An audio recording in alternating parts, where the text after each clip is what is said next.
We're talking about a passage, I think, from darkness into light. And I think what we need to do is to connect ourselves with people in the past who moved through a vision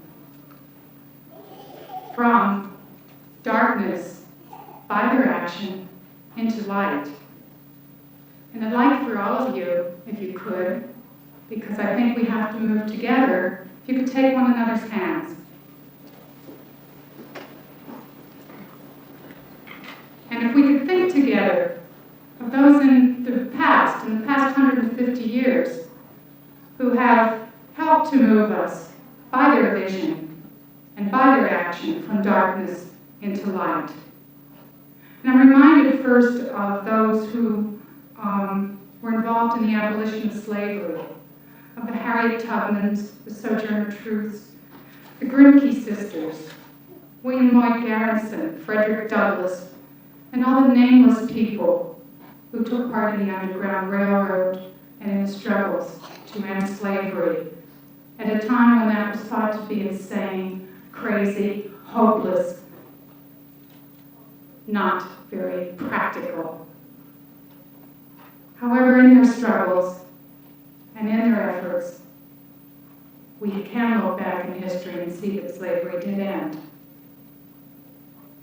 And more recent history are those who have taken part in the struggle for nonviolence, from the conscientious objectors of World War I, who were very few, and who were much maligned in this country, onto the conscientious objectors of World War II, which there were a few more, and then Vietnam, of which there were many more.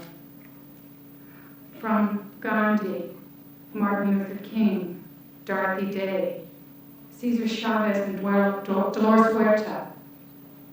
From these people we can begin, I think, if we think together and remember together to look for signs of hope and light. And then there was the struggle for equality in this country, which began with a woman who just was too tired to stand on a bus, and who found that there were seats on the front of the bus. So Rosa Parks sat down. And Fannie Lou Hamer in Mississippi struggled. And there were those that were killed: Viola Liuzzo, Goodman, Cheney, Schwerner, the children in the Birmingham church, many who were arrested, many who struggled.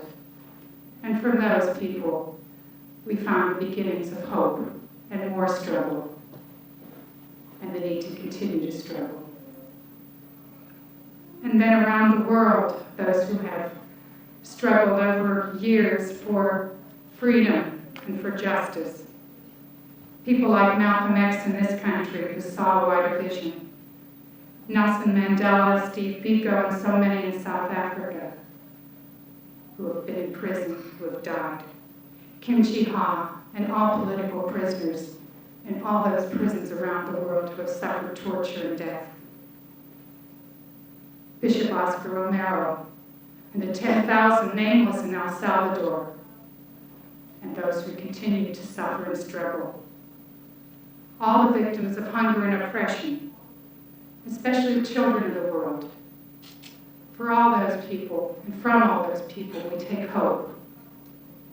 We take as a sign of hope that by being together, by acting together, and by dreaming together, light, peace may come into the world and dispel the darkness.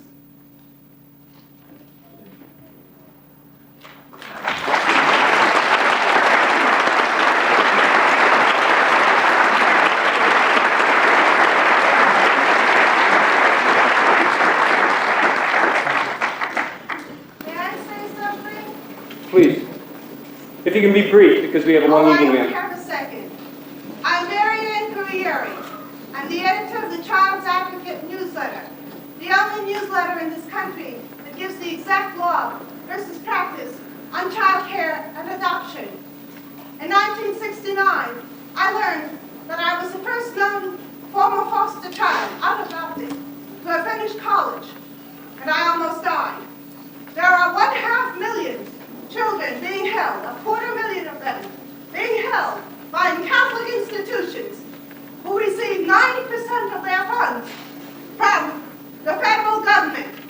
The Civil Rights Act of 1964 says, no group which receives federal funds can deny services on the basis of race, color, age, sex, or religious opinion.